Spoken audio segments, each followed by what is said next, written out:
This is Jacob from Dragonbastard Games.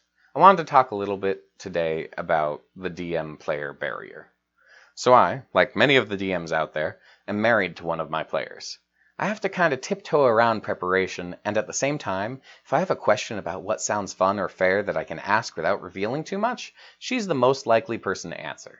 She's the person who has the most opportunity to review any session recaps, and her perspective is the most likely to color what I'm thinking.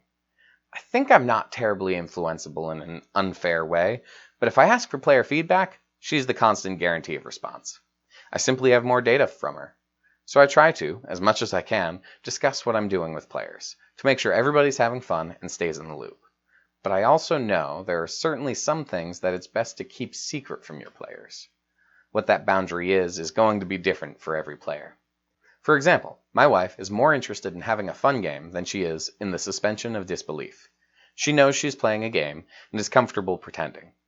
Although she certainly won't seek out any secrets, she does quite like surprises. She also doesn't mind if I talk a bit about some behind-the-scenes things, like magic items being somewhat tailored to players, or me thinking through how to include fun elements into the game. At the same time, I know players who hate being told elements of the game are gamey. They just want to experience the world with 100% immersion. Sometimes, these players don't know that about themselves. This seems to me to be most likely when a player has a lot of experience, especially with online resources that talk about D&D. There, this sort of understanding the game and a meta-analysis of the game are encouraged, and they may feel that not wanting that is innately worse than wanting a full disclosure game. I know that because I think I'm a little bit of one of those players. I try my damnedest to not be that way, but if I have actionable information that I shouldn't have, I have a very hard time not using it. As a player, I have trouble not choosing the optimal choice, even if it might be out of character. I just try to find some justification that I might do that.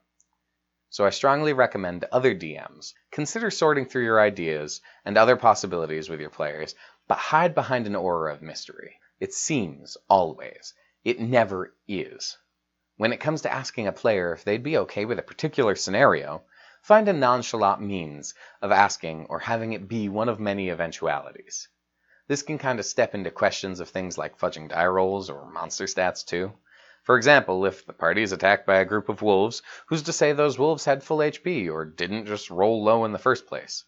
If the threat was vastly more than you intended, have them collapse earlier as needed. At least that seems to be reasonable, right? At the same time, that's railroading, isn't it? Doesn't that take away from the risk of failure and therefore strip some accomplishment too? It certainly does. That's why it's important that regardless of whether or not you fudge dice rolls or HP, you'd never admit it. I can certainly understand why some DMs would, but I would never strip my players of agency or accomplishment in that way. The trick is not overdoing it. I expect my players to curate their character and the way that they roleplay. I expect my players won't constantly make the game unfun to each other, because that's what my character would do. I certainly think it would be rude of the GM to demand that from his players, and then to let the communal experience be dictated too badly by their own prior judgment. Sometimes Rule Zero is necessary to make the game more fun. I heard another DM before claim, and I thought it was Matt Colville, but I can't seem to find the source. Your job as a GM isn't over when you call for initiative. You're still responsible for the encounter and how it plays out. Keep that in mind. Just like a player isn't done with role-playing at the end of character creation. They shape the way that the game will change. And you can shape the encounter in the same way. In brief, it's not really obvious where a player may fall in the realm of secret knowledge. So don't give it out, or if you do, give it out with uncertainty and a plethora of other possibilities. I've had players before who had some secret meta-knowledge choose not to act when they certainly should have, because they were avoiding being perceived as acting on meta-knowledge. It's also important to check in with your players, though.